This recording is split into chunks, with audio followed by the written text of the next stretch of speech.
I thought I might start this continuation of the saga of bringing the killer angels to the screen with this quote from the preface to Samuel Johnson's dictionary.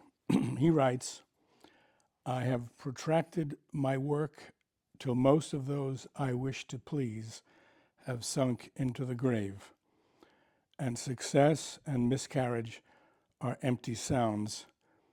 I therefore dismiss it with frigid tranquility, having little to fear or hope from censure or from praise." Close quote. When I first read that passage in Johnson's preface to his dictionary, his 1755 dictionary, in 1998, I believe, and I was in Europe prepping an entirely different project.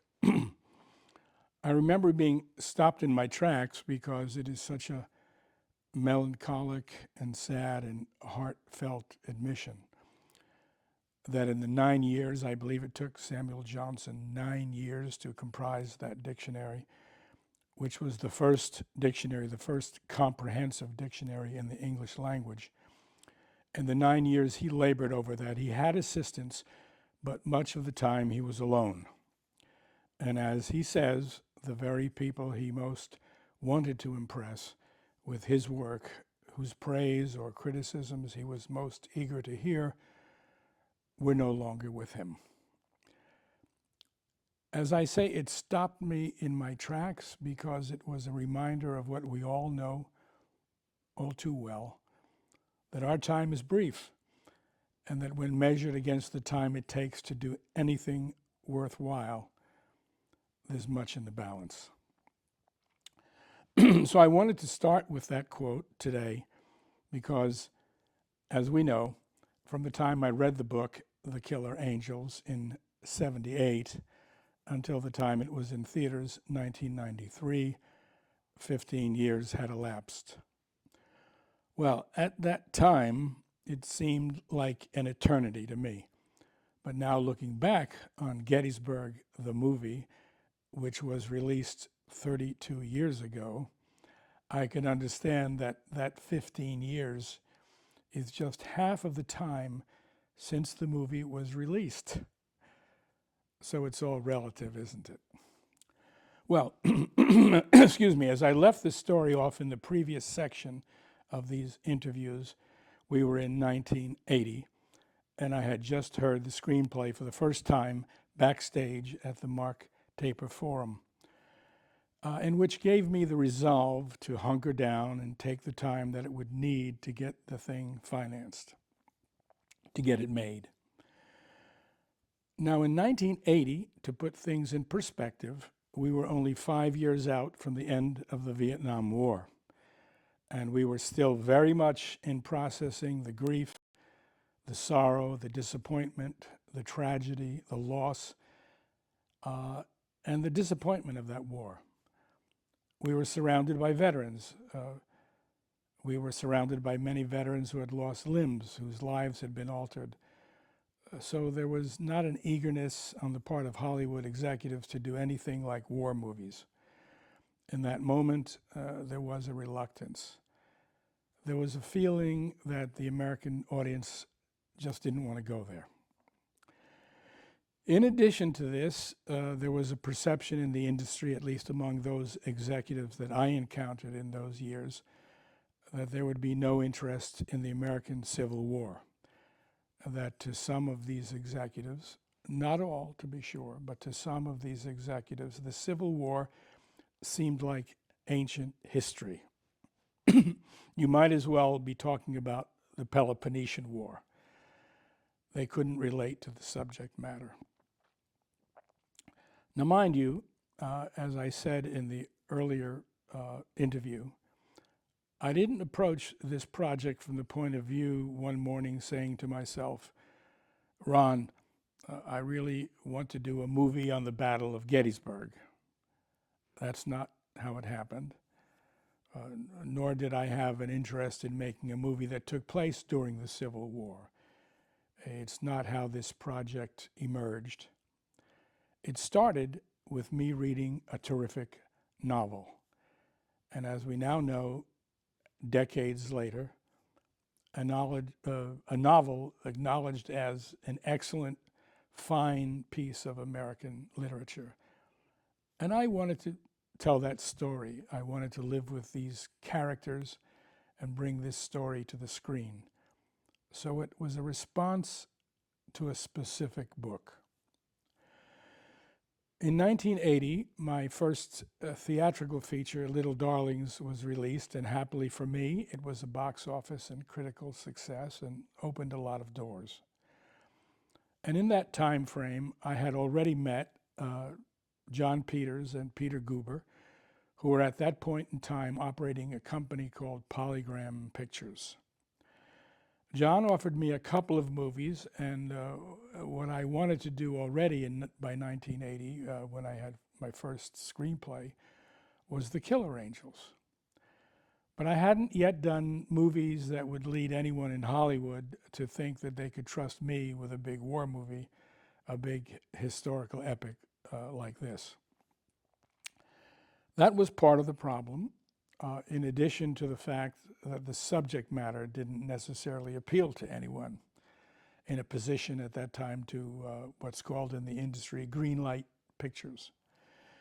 It also looked like a big, expensive movie that would be difficult to make. And starting in those days, I would hear this term over and over again. And I came to realize years later that it's just one more excuse for not doing your project. And that was, well, Ron, what's the downside risk? And the downside risk is, what will it cost to make this movie? And in those days, it seemed like it would be astronomically expensive to recreate the Battle of Gettysburg. And the other phrase that the other reason that is thrown at filmmakers for not doing your project, regardless of what it is what's the upside potential? So the upside potential is the holy grail of 200 million at the box office. Downside risk, high. Upside potential, low. Two good reasons why you should take your project and go elsewhere, Ron. So I would hear that a lot back in the day. Anyway, John Peters really wanted to do a picture with me on the heels of the success I had had with Little Darlings at Paramount. And so in our discussions, I agreed, he agreed to a 2-picture deal. So I would make his movie first, and then we would make The Killer Angels. Now, another lesson we learn in Hollywood is, if you're going to make a 2-picture deal, make your movie first, not his movie first. But anyway, that's how we proceeded. And the first movie we were going to do was a light-hearted caper picture called Dangerously, with Dudley Moore and Margot Kidder. And of course, I got to meet them both.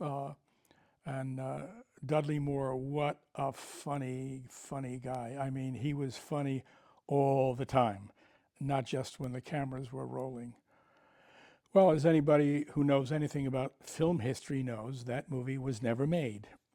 The wheels came off at Polygram Pictures, and after something like half a year in development on the movie Dangerously, including me going down to Mexico and looking for locations and getting involved in rewrites, that project and all the slated projects at Polygram Pictures were abandoned. And of course, I didn't get to make The Killer Angels in 79 or 80 or 81, and I got it back in what's called turnaround. That's the term for when the project goes back to the filmmaker. So the project reverted back to me.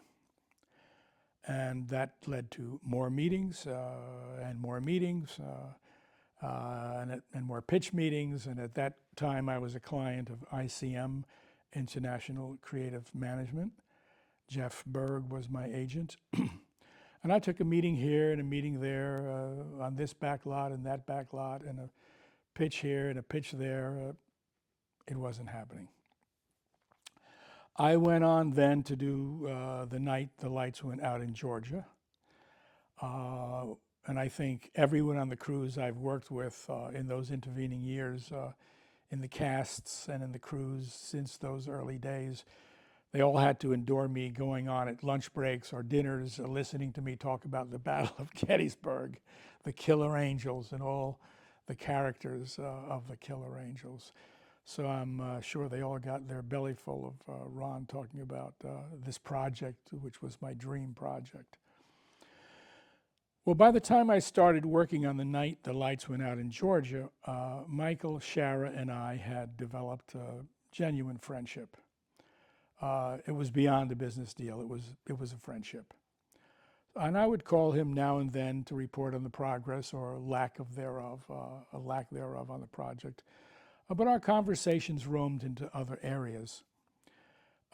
He shared other books he had written or was writing with me, including The Herald, the Noah Conspiracy, which was another title for The Herald, and For the Love of the Game.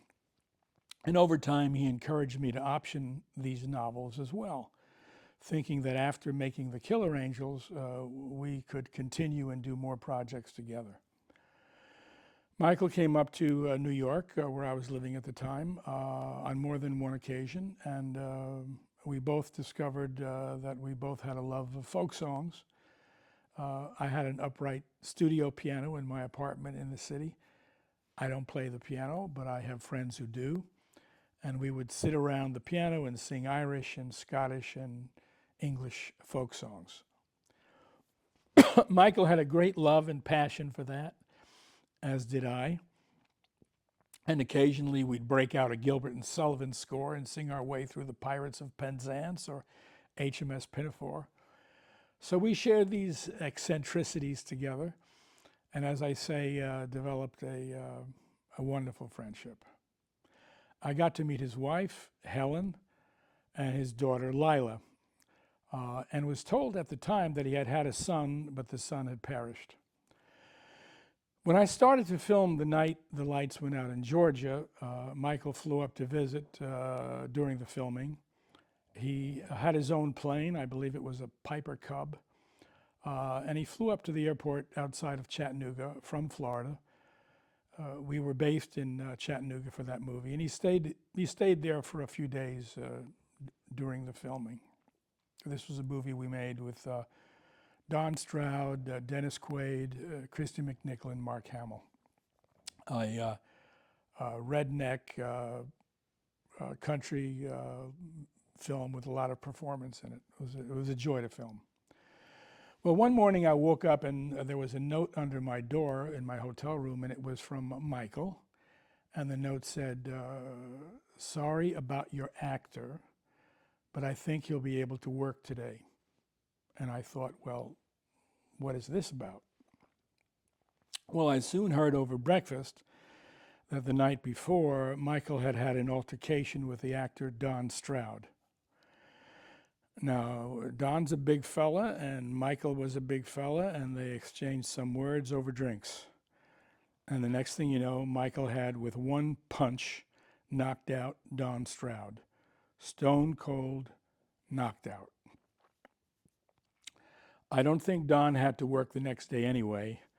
I guess what Don didn't know, how could he know, was that Michael in a prior life had been a heavyweight boxing champion.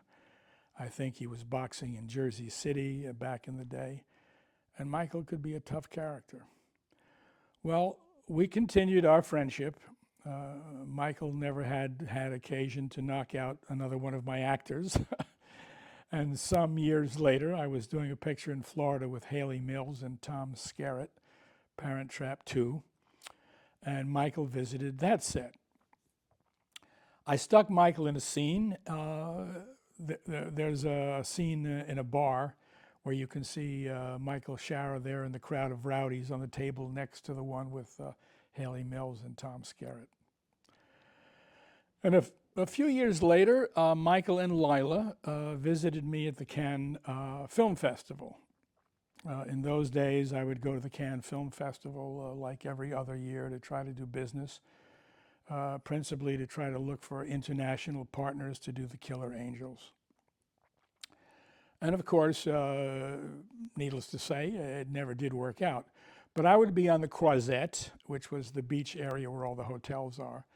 I would be on the Croisette like other forlorn filmmakers trying to take meetings and trying to find a foreign partner or a domestic partner to finance the picture. And Michael and Lila came to Cannes that season in May. I forget what year it was exactly. They spent 4 or 5 days, and we enjoyed a lot of shellfish together on the Croisette, went to some screenings together, and had a great time. In 1988, I got the news that Michael had died of a massive heart attack. It was a great loss. I felt like I lost a really great friend. And at that point, we had been friends for over a decade, from 78 to 88. He was only 15, as I recall, and I was called in there sometime thereafter by Lila, his daughter, for a meeting. She wanted me to meet with her and her mother to go over the projects that I had under option, which were principally the Killer Angels, but also the Noah Conspiracy, For the Love of the Game, and the Herald, to find out if I wanted to continue with any of them or what was basically to get an update from me. So I met them at an office in Manhattan, and I said hi to Helen and Lila, and there was another young fellow there. I assumed initially that it was Lila's boyfriend. Helen introduced me to him. Helen introduced him to me, saying, "This is Jeff Shara, Michael's son." Well, you could have knocked me over with a feather. In all the previous 10 years, and all the time I had spent with Helen and Lila and Michael, I was given the certain impression that Michael's son had died. I never asked how or when or the circumstances. It was not volunteered to me, and I didn't ask. But there he was, in the flesh, standing before me. Now, to this day, I don't know how father and son became estranged. I certainly never heard about it from Michael, who had only referred to a deceased son. And to this day, I've never heard any details from Jeff Shara, nor have I asked. But there you go. Certainly not the only father and son who lived through an estrangement. It's a fact of life, as we know, parents and children, mothers and daughters, fathers and sons, all sorts of combinations. But that started my friendship with Jeff. So it was 1988. And during that year, soon after we met, I relinquished my options for the Herald, for the Love of the Game, and for the Noah Conspiracy. I was focused on the Killer Angels. And as we know, the title, Michael Shara's title, The Love of the Game, was eventually made a baseball film starring Kevin Costner. I continued to concentrate with laser focus on the Killer Angels.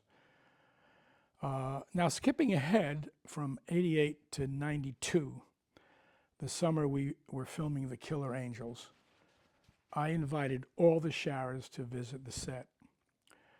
Jeff came, and he was there for a number of days.